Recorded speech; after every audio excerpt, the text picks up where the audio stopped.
Hola chicos, ¿me escuchan? Sí, doctora. Sí, ya. Vamos a empezar entonces. Me avisan si se ve.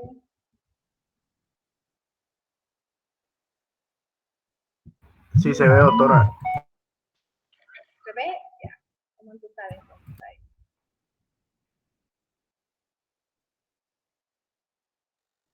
Ya. Vamos a ir entonces desde el inicio. Vamos a empezar con lo que viene a ser esta introducción a la microbiología. La microbiología es una rama de las ciencias médicas encargada del estudio de los agentes biológicos que viven a expensas del hombre y producen enfermedades en él.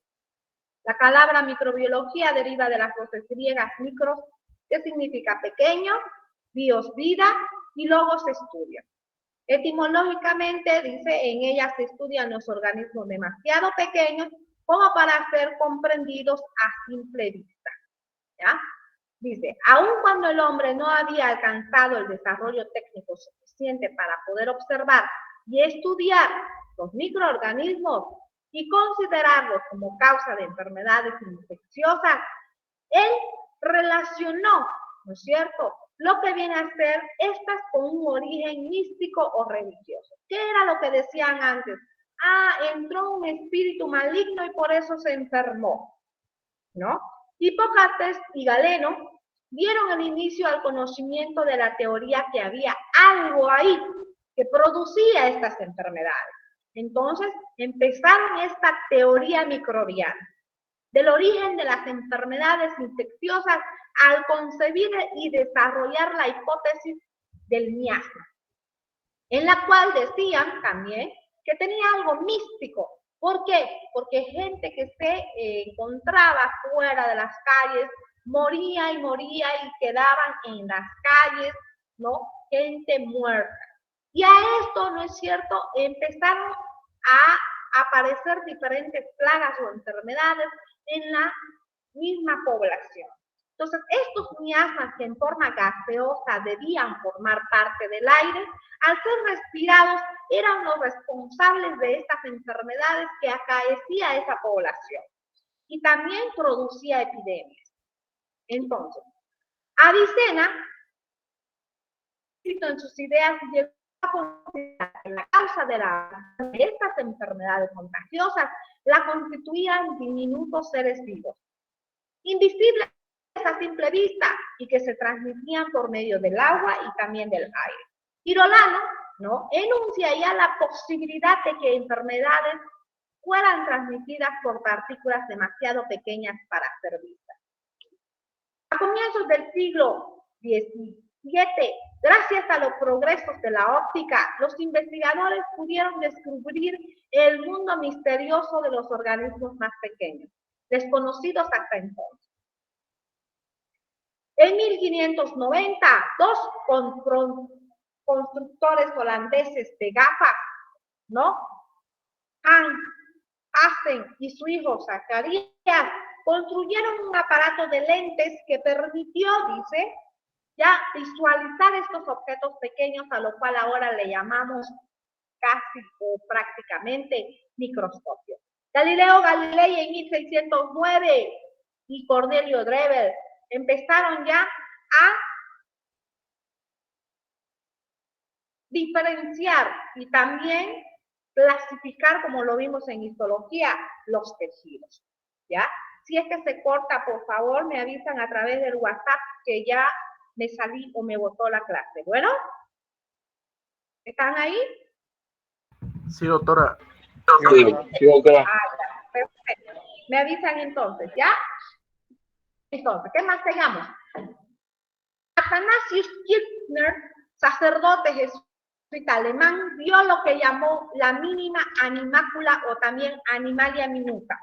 El primero que vio y describió los microbios fue el investigador holandés Anton van Leeuwen, ¿no? Este autor no solo descubrió indiscutiblemente los microbios, sino también los dibujó con minuciosidad. Marco, médico vienés, emitió su opinión de que las enfermedades infecciosas, primero, eran producidas por microorganismos. Estos eran agentes vivos, se reproducían en el organismo que atacaban. Cada enfermedad tenía su propio germen y el germen podía ser llevado de un sitio a otro por el aire y por las secreciones de los atacados. Aunque nada de esto pudo ser demostrado por el autor, ¿no? La mayoría de las conclusiones ya ahora, gracias a la aparición del microscopio y a diferentes formas de tinción y también a diferentes formas de poder presentar estos microorganismos, nos damos cuenta que todo tenía razón. Él tenía razón y han resistido por el tiempo, hoy se considera ya como hechos probados. La nomenclatura. Universalmente se acepta como nomenclatura la ideada por el sabio naturista sueco Carl von Linné, conocida como nomenclatura binaria, pues en ella se designa a cada ser vivo con dos nombres, uno genérico, que se describe con la letra mayúscula, y uno específico, el cual está con letra minúscula. A una bacteria que produce la fiebre tifoidea en seres humanos se lo denomina la Salmonella typhi. Salmonella corresponde al género y typhi a la especie. La jerarquía nomenclatural. Podemos decir que de acuerdo al dominio, reino, división, clase, orden, familia, género, especie y variedad, nosotros podemos tener a como ejemplo la familia Staphylococcaceae, ¿no? Al género Staphylococcus y también a la especie que vendría a ser el Staphylococcus aureus, Epidermidis, Saprophyticus, Capitis, Haemophilicus y articular. Entonces nosotros vamos a tener una distinta nomenclatura para cada uno de los microorganismos. Los principios básicos de la epidemiología. De acuerdo, ¿no es cierto?, a lo que viene a ser el agente causal, el hospedero y el ambiente, nosotros podemos clasificar también a estos microorganismos. El agente causal dice microorganismos, agentes físicos o agentes químicos pueden producir una mutación en el genoma bacteriano y también aumentar su toxicidad, ¿no? Agentes físicos como el frío, el calor y la electricidad, agentes químicos como los tóxicos o algunas otras cosas, ¿no? O también puede ver con el hospedero. El hospedero, de acuerdo al paciente, ¿no? De acuerdo a su estado nutricional, su defensa inmunológica, la edad del paciente, si es adulto mayor, si es niño, si es neonato, ¿no? O al sexo, si es hombre o si es mujer. Y al ambiente. El ambiente también tiene mucho que ver para que los microorganismos se produzcan. Y tenemos ahí a la temperatura, la humedad, el agua, los alimentos y también diferentes vectores que van a utilizar esos microorganismos para hacer daño al paciente. Aunque es parte de microbiología 2, ahí les doy como ejemplo, ¿no es cierto?, lo que viene a ser al dengue, ¿no? Tiene como vector a quién, a lo que viene a ser el mosquito Aedes aegypti, ¿no? Entonces, nosotros tenemos diferentes formas, o el microorganismo va a tener diferentes formas para lograr la inoculación hacia el hospedero, ¿no? Para producir, ¿qué cosa? Su desarrollo. Entonces, si hay luz solar o no, si es el clima frío o no, de acuerdo a la humedad, ¿no es cierto? Él va a producir o aumentar, ¿no es cierto?, su toxicidad. Entonces, el campo de acción. Y en el campo de acción nosotros lo que tenemos que hacer es prevenir, erradicar y controlar estos microorganismos. Entonces, cualquiera de estas nosotros podemos realizar para evitar que haya en nuestra población, ¿no es cierto?, un aumento del número de enfermos, ¿no?, acaecidos en nuestra comunidad.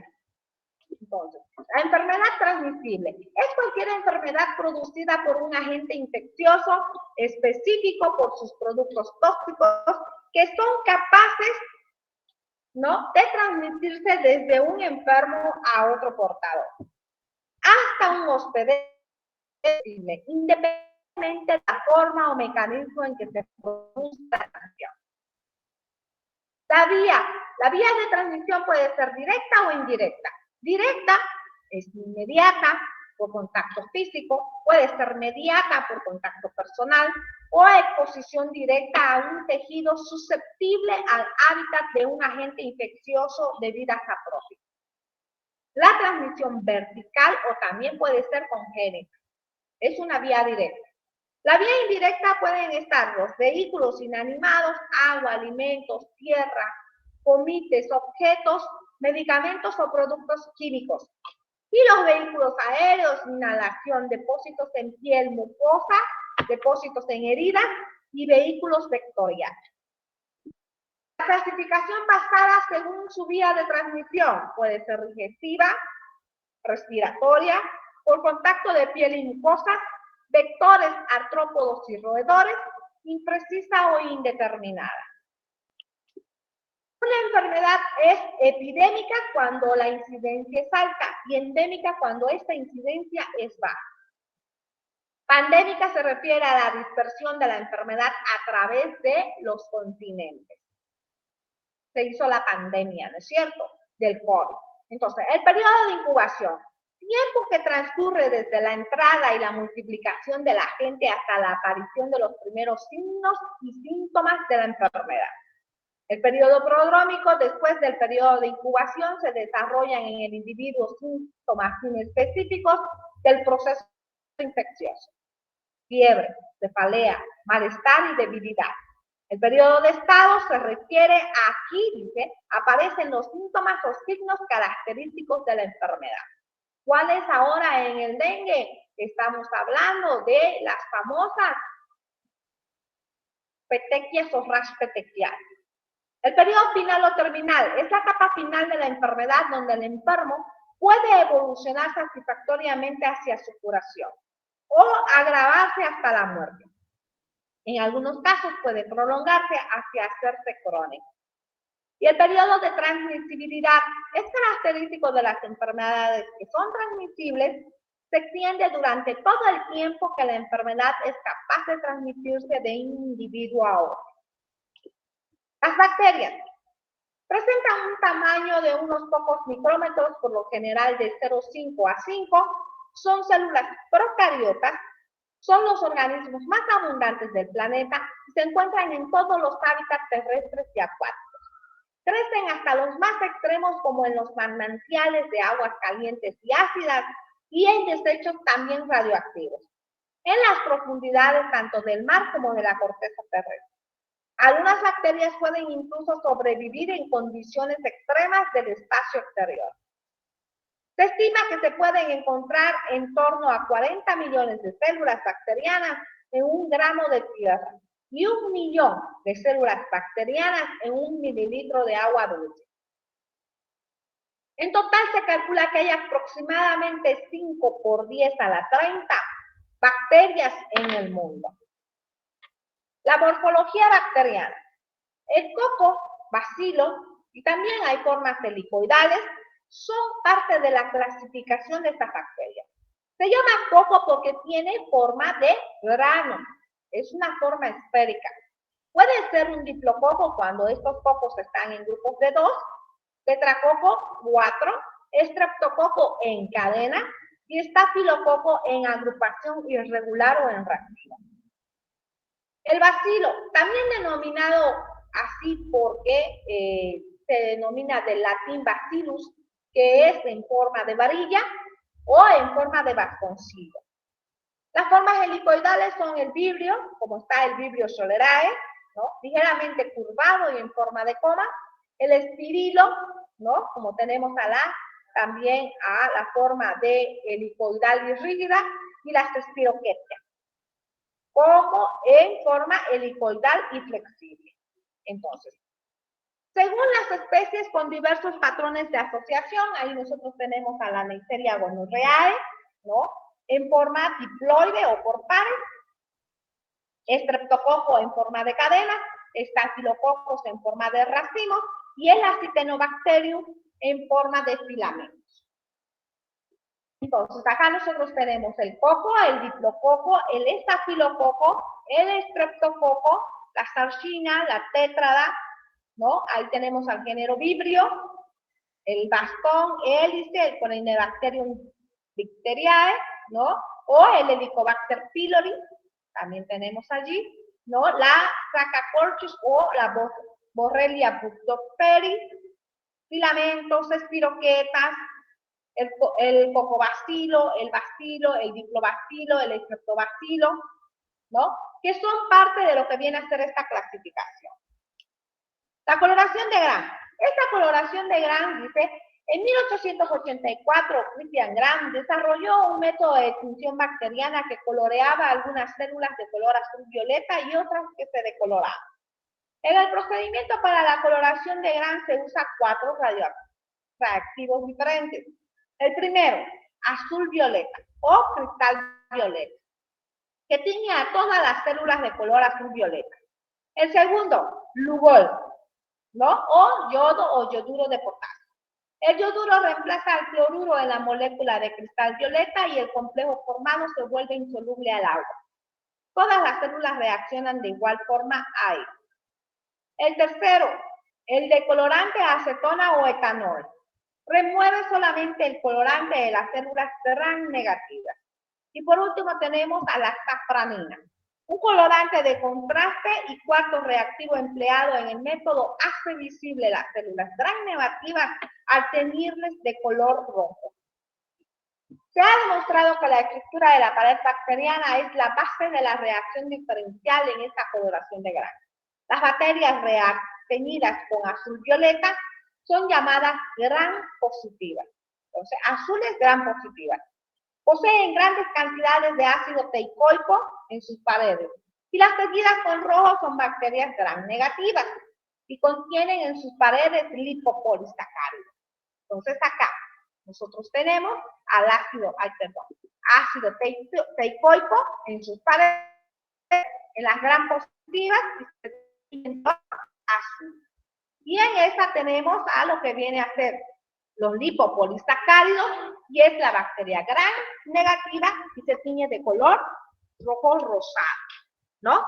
Entonces, también tenemos estas, miren, las bacterias Gram positivas de color azul, Staphylococcus aureus en la tinción de Gram de un esputo de un paciente con neumonía. ¿Ya? Existen cocos Gram positivos en un grupo de neutrófilos, dice, en degeneración. Ahí nosotros estamos viendo los neutrófilos en degeneración, ¿no? Miren estos neutrófilos. Acá nosotros tenemos los Streptococcus pneumoniae, ¿no? Bacterias Gram positivas en la función de Gram de un esputo de paciente con neumonía. Se observan estos cocos, estos Gram positivos, ¿no es cierto? A ver si así ya puedo, ya puedo. Se observan acá, miren cómo está, ¿no? Estas bacterias alargadas y en parejas. Acá. Ahí se ven bien, ¿no? En lo que viene a ser este neutrófilo. Acá nosotros tenemos el Streptococcus. Mire la cadenita, ¿no? Son bacterias Gram positivas. Acá igual, ¿no? El Streptococcus. Acá nosotros tenemos al Clostridium perfringens. Son bacterias también Gram positivas. Acá miren cómo está. Tenemos también estos Gram positivas en forma de pulgón de un tejido gangrenoso. Ahí nosotros tenemos, miren acá, las células también en este mismo protis, ¿no? Que tenemos también acá. Bacterias Gram positivas del Clostridium sordetelli está presente en la mezcla de bacilos con cocos. Acá nosotros tenemos a estos Gram negativos y Gram positivos, ¿no? Gram positivos, Gram negativos. ¿Ya?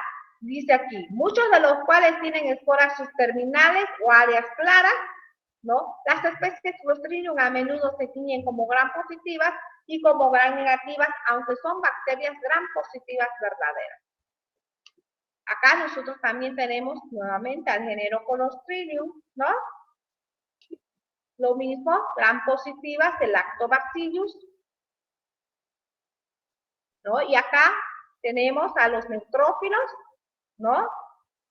Y estas son las bacterias o lo que viene a ser el Bacillus anthrax, productor del antrax, ¿no? Entonces, en lo que viene a ser pacientes, dice,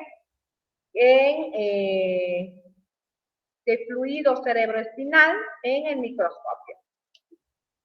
La listeria, ya, la listeria monocitógenes, bacterias gram negativas, aquí ya estamos viendo ya rojitas, ¿no? Como el Pseudomonas aeruginosa.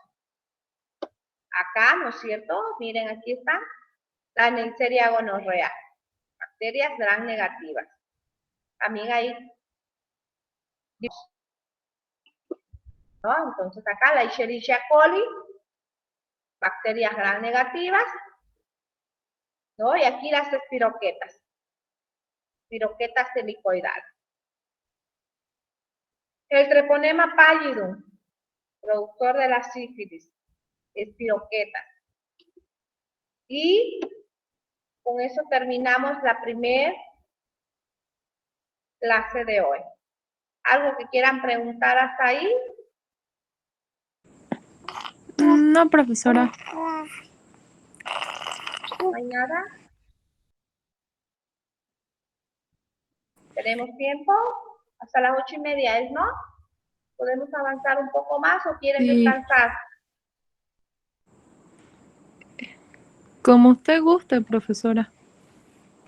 Bueno. ¿Va a mandar el PowerPoint al WhatsApp, no ves, doctora? ¿No lo pasé ya? No, doctora. No, doctora, no lo pasó. No lo pasé, no puede ser. Ya. Ahora lo paso entonces toditas, ¿ya?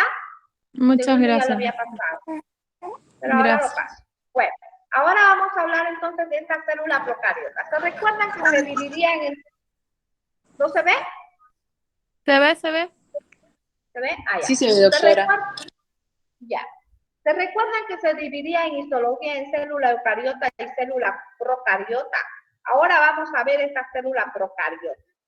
Esta célula procariota vamos a tener entonces lo que viene a ser, no cómo está estructurada.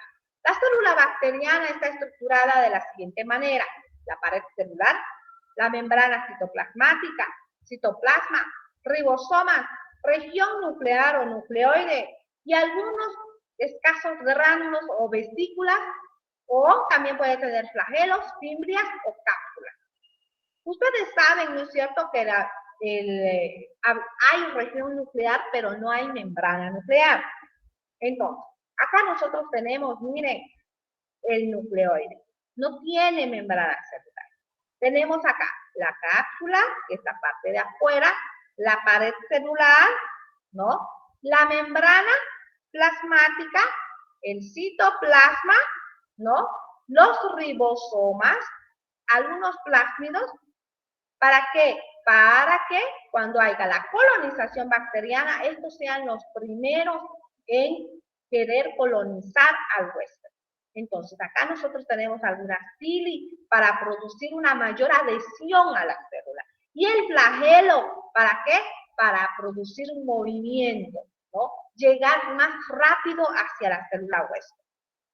Entonces, la pared celular, dijimos que estaba constituida más que todo por peptidoglucano, un heteropolímero rígido, insoluble al agua, constituido por un soporte de acetilglucosamina y acetilmurámico alternante.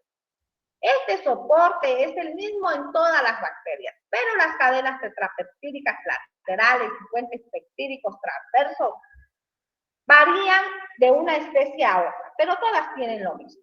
En la arquitectura, dice, las bacterias gram positivas encontramos considerables cantidades de ácido teicoico, que son polímeros solubles al agua constituidos por residuos de ribitol o glicerol. Unidos por enlaces fosfodiéster, la mayoría parte del ácido teicoico se encuentra en la membrana citoplasmática, ¿no? En la envoltura del peptidoglucano, fijan el ion magnesio e intervienen en el suministro de este ion a las células. una pequeña cantidad de ácidos teicoicos que contienen glicerol está unida a glucolípidos de la capa exterior de la membrana citoplasmática y bacteriana, y estas se denominan ácidos lipoteicoicos, los cuales atraviesan la pared celular y constituyen antígenos de superficie de las especies bacterianas que estos poseen. La membrana citoplasmática es similar a la célula eucariota, entonces va a tener una estructura posiblemente de mosaico, similar, ¿no? Va a tener también lo que viene a ser algunas sustancias, ¿no? Que generalmente no van a diferenciar mucho a lo que viene a ser esta célula bacteriana. A ver, vamos una por una. Estructura externa, está la cápsula. La cápsula, dice, algunas especies bacterianas son capaces de sintetizar grandes cantidades de polímeros extracelulares, las cuales forman un condensado orgánico en forma de capa bien definida que rodea la pared celular, también denominado cápsula. Esta estructura es generalmente de naturaleza polisacárida, pero puede estar constituida por polipéptidos como parte en los bacillus anthracis. Las bacterias capsuladas son a menudo mucho más virulentas para el hombre, dadas las propiedades antifagocitarias de la cápsula. Los flagelos. Una gran parte de las bacterias conocidas son móviles y en la mayoría de estas dicha función está dada gracias a estos flagelos. Son pequeños apéndices filiformes de origen endocelular que se proyectan hacia el exterior de la célula y se denominan flagelos. Según la disposición de los flagelos en la célula bacteriana, existen bacterias monótricas, lopótricas, perítricas y anfítricas. Monótricas cuando ésta tiene un solo flagelo. Lopótricas cuando son mechones de flagelos. Perítricas cuando estos flagelos están en todas las células, porque están en la periferia. Y anfítricas cuando presentan un flagelo en cada extremidad de la célula. Entonces, acá nosotros tenemos a estos flagelos, ¿no? Entonces, ¿qué más tenemos? Pili o fimbrias. Son pequeños apéndices rígidos de la superficie bacteriana, pequeños, como ya dijimos, más cortos y finos que los flagelos. Están constituidos por subunidades proteicas denominadas pilina, por eso se llaman pili. Se diferencian dos tipos de pili. Pili sexual, que media el contacto entre bacterias y de sexos diferentes. Pili, ¿no? Adhesina, el cual interviene en la adherencia de la célula bacteriana a las células del hospedero, las cuales al reconocer receptores celulares de superficie facilitan y colonizan la infección de las mucosas y epitelios. Entonces acá nosotros estamos viendo las pili. Miren qué bonito que se ve. Son pequeñas proyecciones, ¿no es cierto?, de lo que viene a ser que se encuentran en lo que viene a ser la célula, ¿no? En la pared o en la pared celular, la cápsula. Endosporas. Las bacterias pertenecientes a algunos géneros son capaces de formar endosporas en respuesta a condiciones desfavorables del medio, tales como depauperación nutricional, desecación, agentes físicos y químicos con acción bacteriana o cualquier otro tipo de agente iatrogénico, ¿no? El cultivo y el crecimiento. El cultivo es el proceso de propagar estos microorganismos. Generalmente utilizamos agentes nutritivos. Generalmente utilizamos las cajas Petri. Nosotros utilizamos este agar de chocolate, agar sangre, ¿no es cierto? Ponemos una pequeña película del esputo posiblemente del paciente y él va a cultivar, vamos a cultivar, ¿no? Los microorganismos en fase de crecimiento realizan réplicas, como dicen, ¿no?, de sí mismos y requieren de los elementos que se encuentran en su composición química para poder realizar su crecimiento. Se le deben brindar los elementos nutritivos en una forma accesible y metabólica. Entonces, estas son las famosas cajas Petri. Nosotros, ¿qué es lo que hicimos? Hicimos un barrido con una pequeña película de secreción del paciente y a su vez podemos sacar estas colonias. Estas pequeñas colonias las podemos sacar y ¿qué hacemos? Lo ponemos con otra caja, en otra caja Petri para hacer el antibiograma. Entonces hacemos el cultivo y antibiograma. Eso es una caja Petri. Este puede tragar sangre y si es negro puede tragar chocolate, ¿no? Entonces, durante el crecimiento se deben regular primero los factores nutricionales. ¿Cuál? El carbono, el nitrógeno, azufre, fósforo, elementos trazosos y algunas vitaminas. Y los factores físicos, el pH, la temperatura a la cual nosotros vamos a cultivar nuestra muestra, la cantidad de oxígeno que va a ingresar, humedad, presión hidrostática, osmótica y posiblemente alguna radiación son factores físicos que van a producir o inhibir o aumentar el crecimiento bacteriano. ¿Ya? Métodos de cultivo. Se estudian poblaciones que contienen millones o miles de millones de individuos. Estas poblaciones se obtienen al hacer crecer los microorganismos bajo condiciones más o menos bien definidas como son los cultivos. Un cultivo que contiene solamente una clase de microorganismos se conoce como cultivo puro. En cambio, el que contiene más de una clase será un cultivo mixto. El estudio de los microorganismos es importante tener presente dos aspectos, el cultivo y el aislamiento de un organismo en cultivo puro. El cultivo es un procedimiento mediante el cual se promueve el crecimiento de los microorganismos al brindarles las condiciones ambientales adecuadas. El aislamiento de un organismo en cultivo puro mediante la aplicación de técnicas de laboratorio para separarlo de las poblaciones mixtas como hemos hablado. Entonces nosotros ¿qué dijimos? Sacamos pequeñas colonias, ¿no? Y hacemos, ¿no es cierto?, nuestro análisis, cultivo y de este muestra de estudio, ¿no? El efecto de los agentes físicos y químicos sobre los microorganismos son efectos que van a ver y van a producir una aberración o una alteración en lo que viene a ser el ADN de la célula o ARN de la célula microbiana. Entonces, van a haber diferentes agentes que me van a producir un agente que inhibe el crecimiento, yo diré bacteriostático. Este fármaco es bacteriostático. Inhibe el crecimiento de la bacteria. Y el bactericida lo mata, ¿no? Agente que mata a las bacterias. Germicida, agente capaz de matar microorganismos de forma rápida. Virucida para los virus. Fungicida para los hongos. Esporicida para las esporas bacterianas o micóticas. Entonces, yo voy a decir, de acuerdo a cuál es la funcionalidad, digámoslo así, de ese fármaco o de ese agente tóxico, voy a decir, él es bacteriostático, ¿no? Pero cuando este deja de funcionar, pues entonces, ¿qué va a suceder? Va a volver a proliferarse. Entonces, se reanuda, ¿no?, lo que viene a ser el crecimiento bacteriano.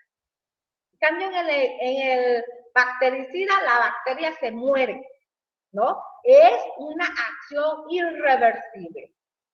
El germicida, en cambio, ¿no?, actúan matando a algunos microorganismos, pero solamente dicen inhiben algunas veces el crecimiento de otros. Entonces, ¿qué más tenemos acá? Desinfectante. Es un agente químico usado para matar microorganismos sobre objetos inanimados, pero resulta tóxico para ser aplicado directamente a los tejidos. Los antisépticos son desinfectantes que pueden ser utilizados sobre la piel y en casos especiales sobre las mucosas. Un agente estéril, libre de vida de cualquier clase, tenemos que señalar que dado el criterio de muerte para los microorganismos, es su capacidad para reproducirse. El material estéril puede contener células microbianas metabólicamente intactas. Séptico, presencia de microorganismos perjudiciales en un tejido vivo. Aséptico, ausencia de estos microorganismos patógenos.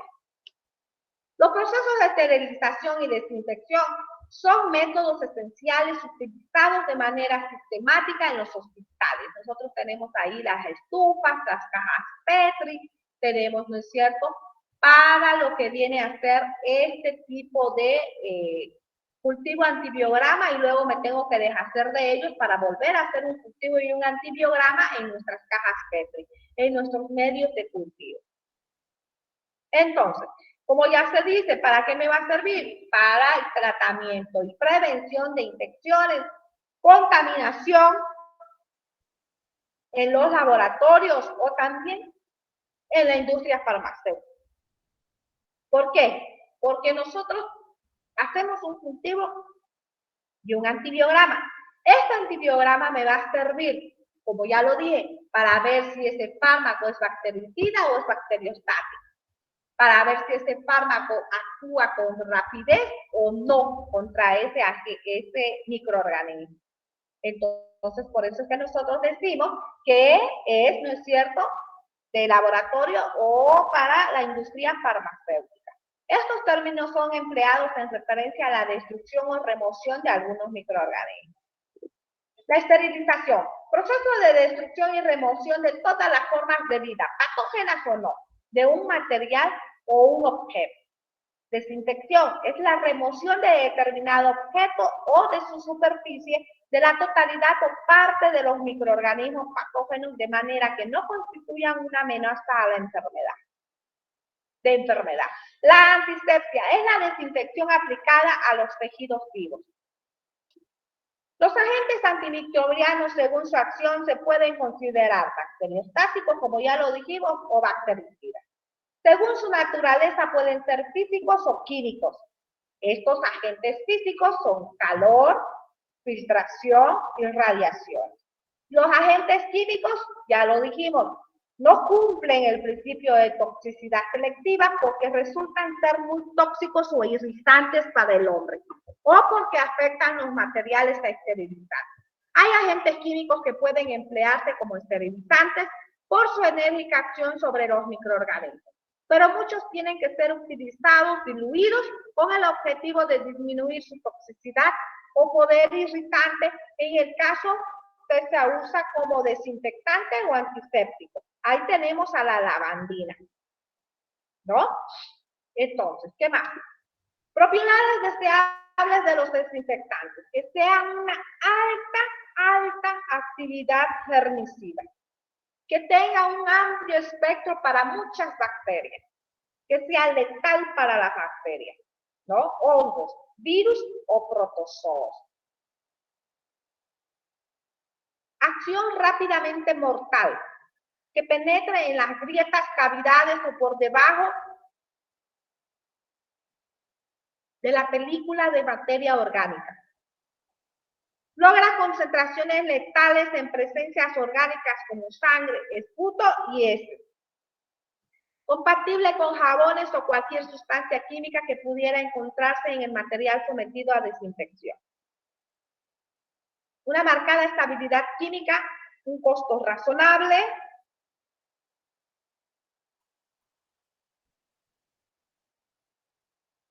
¿no? Esas serían las propiedades deseables de estos desinfectantes. Relación entre los seres vivos. La depredación. Es un organismo llamado depredador, es aquel que se alimenta del otro, nombrado presa. Esta relación es positiva para el depredador y negativa para la presa. El comensalismo. Relación interespecífica donde un organismo denominado comensal vive en otro llamado hospedero, pero no le causa daño, ¿no? El mutualismo, relación inespecífica que es favorable para ambas especies. La relación es conveniente, mas no es indispensable. Simbiosis, relación interespecífica que es favorable para ambas especies y la relación es conveniente y también indispensable. Competencia. Una especie compite con otra, por eso se llama competencia. Esto se produce en función de ganar el alimento o el territorio. Parasitismo, relación interespecífica en el cual un organismo vive a expensas de otro durante toda su vida o parte de ella provocándole daño o no, aparentemente o inaparente. Saprofitismo, organismo que se desarrolla, vive y se alimenta de residuos orgánicos, excrementos, cadáveres, es decir, de materia muerta o en descomposición. Entonces nosotros tenemos estos, ¿no es cierto?, que de forma diferente, ¿no? Puede ser mutualismo, puede ser lo que viene a ser, dijimos, de forma depredador, ¿no? Es lo que viene a ser la naturaleza.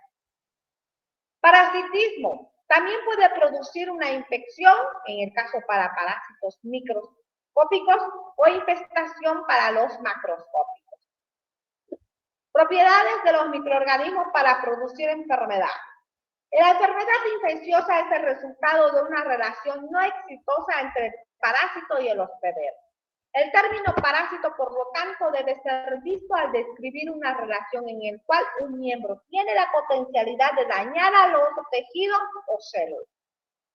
Un patógeno es definido como un organismo que tiene la potencialidad de causar enfermedad. Esta habilidad depende de diversos factores que incluye la dosis infecciosa del parásito, la puerta de entrada o el hospedero, y lo más importante, el hospedero. Si tiene su sistema inmune disminuido, ¿no? Y depende, ¿no es cierto?, de lo que viene a ser el estado nutricional. Como ya lo dijimos, sexo, también dijimos, raza, también. Entonces, los microorganismos que tienen probabilidad mayor de causar enfermedad cuando se introducen en el hospedero en cantidades pequeñas son considerados virulentos. Aquellos microorganismos que solamente inducen enfermedad cuando los mecanismos de defensa del hospedero están comprometidos o debilitados se consideran oportunistas. Algunas de las infecciones más severas en términos de morbilidad o mortalidad son aquellos adquiridos de animales. Como por ejemplo tenemos la fiebre de Lassa causada por un adenovirus encontrado en los roedores, la peste bubónica en la Yersinia pestis, hallada en roedores y pulgas, ¿no? Entre otras que están la rabia, leptospirosis, psittacosis, el antrax y la brucelosis. Los agentes etiológicos de estas enfermedades no se han desarrollado hacia formas menos patogénicas en los humanos, porque estos sean ajenos para su sobrevivencia, sino porque los humanos simplemente sirven como hospederos accidentales. En todas las interacciones hospedero-parásito, el organismo tiene primero que hallar un hospedero, penetrar y establecerse en él, ya sea de forma local o distante de la puerta de entrada, y allí multiplicarse. Los organismos que causan enfermedades ejercen algún daño al hospedero, aunque la extensión de este daño varía considerablemente entre los organismos. Todos estos pasos, sin embargo, requieren la ruptura de las defensas del hospedero para que este microorganismo o parasitismo pueda multiplicarse. ¿Ya? El sitio específico por el cual un organismo entra en el cuerpo se llama puerta de entrada. Cuando los microorganismos se multiplican en los tejidos del hospedero y causan una respuesta inmune detectable, pero sin signos y síntomas evidentes. La infección es subclínica o aparente. La expresión clínica de la infección es conocida como enfermedad.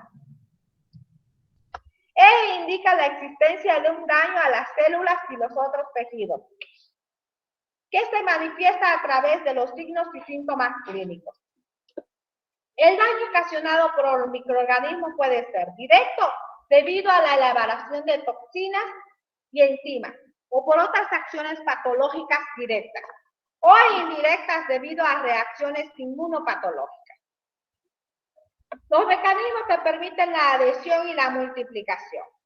La adherencia permite a los organismos colonizar y multiplicarse en una proporción más rápida que su remoción. Ofrece acceso a las células y tejidos del cuerpo y provee de un poco para la elaboración de enzimas y toxinas.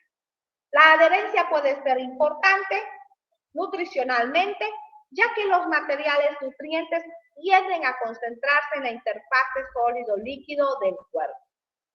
La adherencia microbiana depende entonces ¿de qué? De la participación de la adhesina y de los receptores que tenga la célula a colonizar, o es decir, el órgano diana. Las adhesinas son estructuras de la superficie microbiana que permiten, como su nombre lo dice, la adhesión.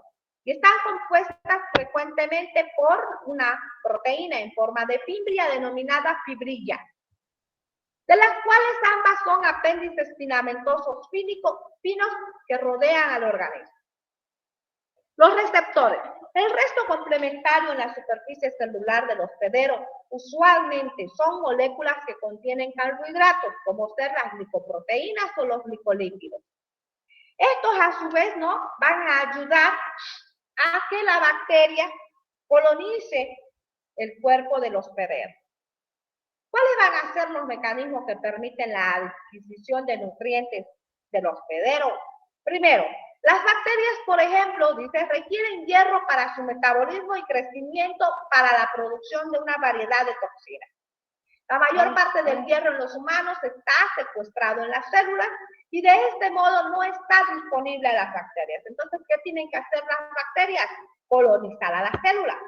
Además, las pequeñas cantidades de hierro que están extracelularmente están limitadas a proteínas ligadas a hierro como la transferrina y la lactoferrina.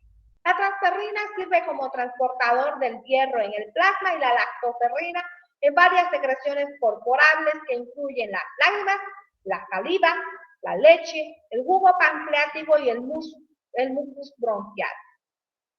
Uno de los mecanismos que las bacterias poseen para extraer el hierro del hospedero es la producción de sideróforos, los cuales, en ausencia del mineral, son capaces de extraerlo unido a transferrina y lactoferrina y entregarlo a las células bacterianas a través de receptores especiales. La competencia por el hierro es un proceso activo en relación hospedero-parásito y durante las infecciones humanas hay una reducción de los niveles de hierro en el suero sanguíneo por retención del mismo microorganismo o organismo invasor. Mecanismos que inhiben el proceso fagocítico, la quimiotaxis, es decir, cuando las células de defensa llegan al sitio de la lesión. Inhibición de la adhesión de los fagocitos. Inhibición de la fusión del lisosoma. Resistencia a ser destruidos por el fagolisosoma. Destrucción del fagocito. Y escape del fagolisoma al citoplasma. Todo esto va a tener que ver, ¿no es cierto?, posiblemente en el tejido conjuntivo, ¿no?, de la célula a colonizar o del tejido a colonizar. Inhibición de la quimiotaxis. Diferentes toxinas bacterianas son capaces de inhibir la migración de los leucocitos hacia el sitio de lesión. Ejemplo, la toxina del Vibrio cholerae, la enterotoxina de la E. coli, la alfa-toxina de la Staphylococcus aureus, la estreptolicina del Staphylococcus pyogenes o la toxina del Clostridium perfringens. Algunos componentes de la superficie microbiana, tanto como el ácido hialurónico de la cápsula de la Staphylococcus pyogenes y el tipo 3 del polisacárido de los neumococos, quizás otros también pueden inhibir la locomoción de los leucocitos.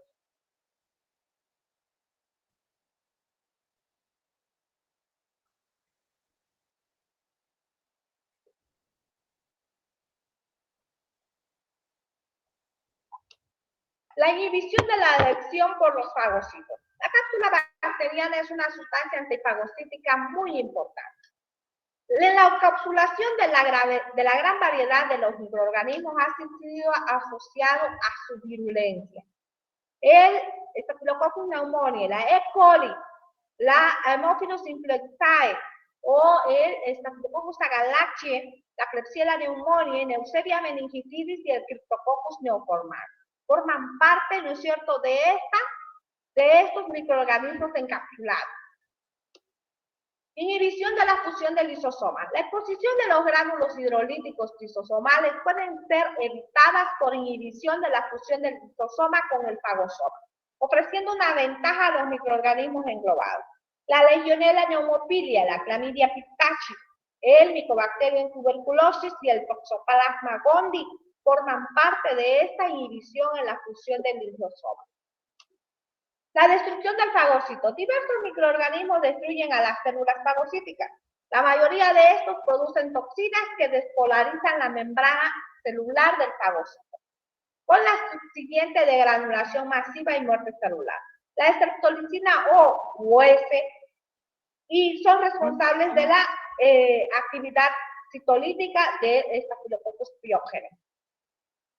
La streptolicina O inicialmente se une al colesterol de la membrana fagocítica y conduce a la formación de canales en realidad que van a penetrar más en la membrana, creando grandes defectos en ella y así produciendo la lisis, ¿no?, de la membrana para una colonización.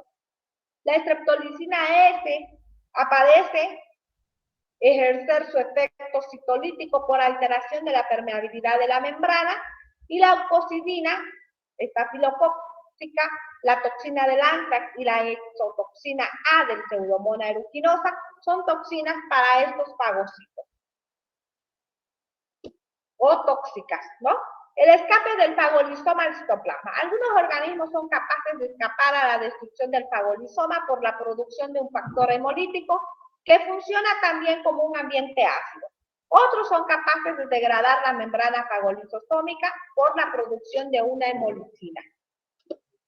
Mecanismos que permiten la evasión de la respuesta inmune.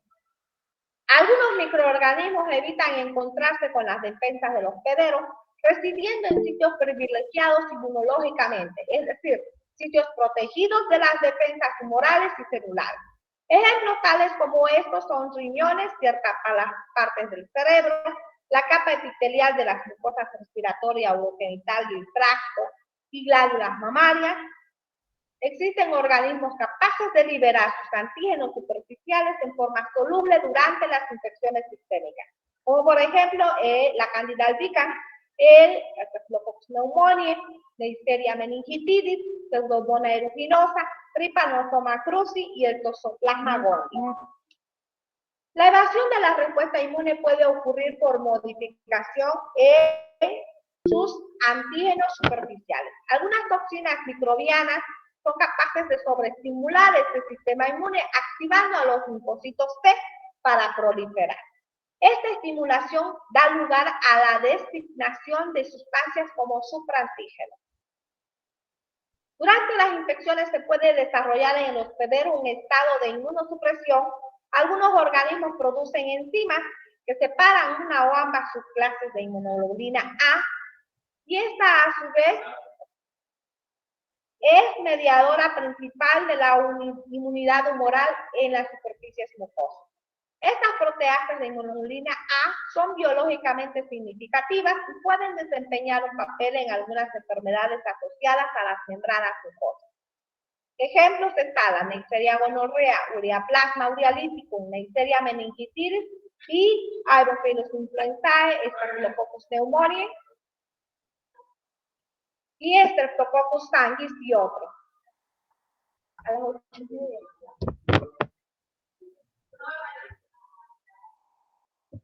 Estoy en clase.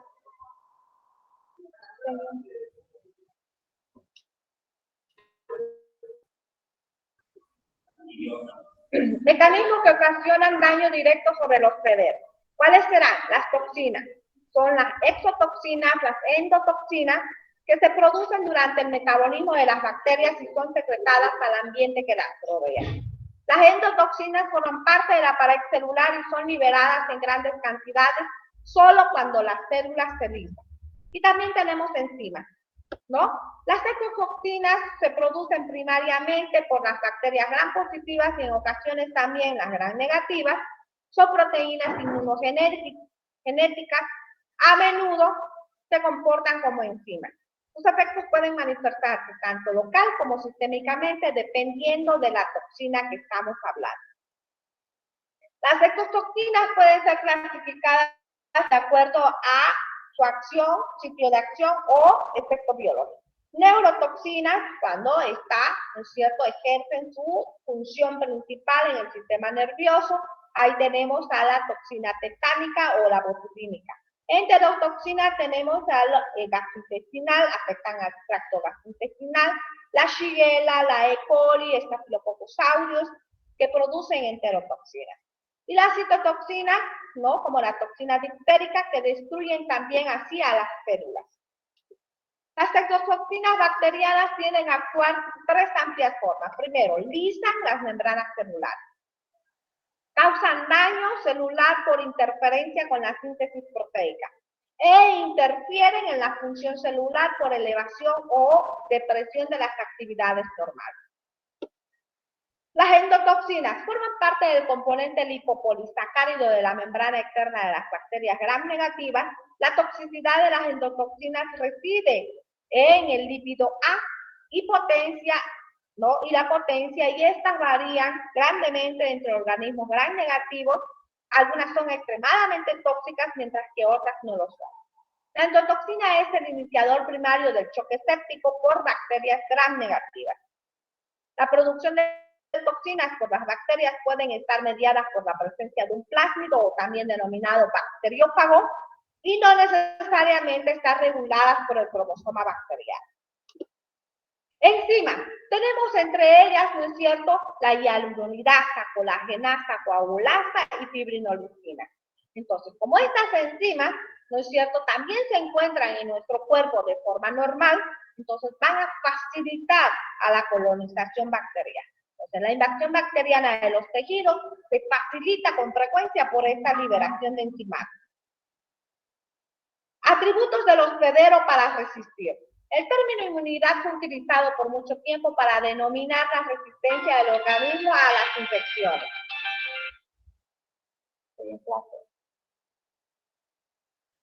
En la actualidad abarca el estudio de fenómenos muy complejos que incluyen los mecanismos fisiológicos que intervienen en el reconocimiento de sustancias o elementos ajenos a un organismo y las respuestas desarrolladas para neutralizar o eliminar a las mismas. Estas sustancias o elementos ajenos que pueden ser reconocidas por el sistema inmunológico provienen del medio externo y son resultado de alteraciones de los componentes del propio organismo. Mecanismos inespecíficos de defensa. Estos van a estar constituidos, ¿no?, por la barrera hística, la respuesta inflamatoria, fiebre y la respuesta del fagocito. ¿No? La barrera hística constituye el mecanismo de defensa fisiológico de nuestro cuerpo. La respuesta inflamatoria y fagocitaria intervienen ya nuestros linfocitos, ¿no?, nuestro sistema inmune. La barrera hística está la piel, las mucosas, ¿no es cierto?, tanto de las vías respiratorias, tracto gastrointestinal, con lo que viene a ser la presencia de pelos en la nariz, el efecto de la tos, estornudo, producción de moco de las células ciliadas, ¿no es cierto?, macrófagos que también se encuentran en los alveolos pulmonares, ¿ya? En el tracto gastrointestinal tenemos enzimas urolíticas, la acidez del estómago, la presencia de enzimas proteolíticas y macrófagos en el intestino delgado también, forman parte de nuestra barrera, ¿ya? Es importante destacar que a nivel de la piel y la mayor parte de las mucosas existe una flora normal donde residente, ¿sí?, que varía según la edad, diferentes regiones del cuerpo, la integridad de la misma que impide el establecimiento de los microorganismos patógenos. Otro mecanismo de defensa a nivel de las mucosas es la presencia de la inmunoglobulina A en la superficie de las células que impide la adhesión de las bacterias, ¿no?, o la adhesión de los microorganismos a las bacterias. Al menos, dice, a que se produzca una enzima proteasa que destruya a esta. Cuando un microorganismo logra penetrar a través de las mucosas, es captado por los fagocitos y transportado a los ganglios linfáticos, que también actúa como barrera para evitar, ¿no es cierto?, que haya una propagación de estos microorganismos. La respuesta inflamatoria, como ya lo sabemos, hiperemia, hipertermia, edema, dolor e impotencia funcional. La hiperemia causa rubor en el área lesionada, la hipertermia el calor en el área lesionada, el edema el tumor, ¿no? Mucho dolor y por último impotencia funcional. Ante la presencia de estos microorganismos infectantes hacia los tejidos se produce una vasodilatación, aumento de la permeabilidad capilar, ¿no? Y también a su vez estos pueden actuar a través de lo que viene a ser la muerte en los microorganismos, células de defensa, presencia de restos celulares, controlar la invasión, participan en diferentes mediadores, bradicina, histamina, serotonina, prostaglandina y leucotrienos. Además, dice, se activa el sistema de complemento favoreciendo la migración de células fagocíticas al sitio de la infección. Y ahí nos vamos a quedar. ¿Ya? Ya es hora. Nos faltaban solo. Nos faltaban 6. Gracias. 6. Nos faltaban menos. La fiebre, eso ya lo leen nomás ustedes. 3 nomás nos faltaban. ¿Ya? ¿Eso lo va a pasar al grupo 9, profesora? Sí, se lo voy a pasar al grupo, ¿ya? Gracias, Dejamos doctora. de presentar, entonces. ¿Están todos en el grupo del WhatsApp? No tengo la menor idea. ¿Sí? Bueno, ya entonces lo vamos a ver en la clase práctica, pero enseguida se los envío todo el material. Bueno, cuídense mucho, tengan un lindo fin de semana. Chao, mis niños. Hasta luego. Hasta luego, mis niños. Chaucito. Hasta luego, doctora. Chao, chao. Doctora, una pregunta. Para los que no tienen grupo, sí, de exposición. Sí, se lo voy a enviar al grupo enseguida. Bueno, Dale, dale. Adiós, doctora. ya, chaucito, entonces, cuídense. Hasta luego, doctora.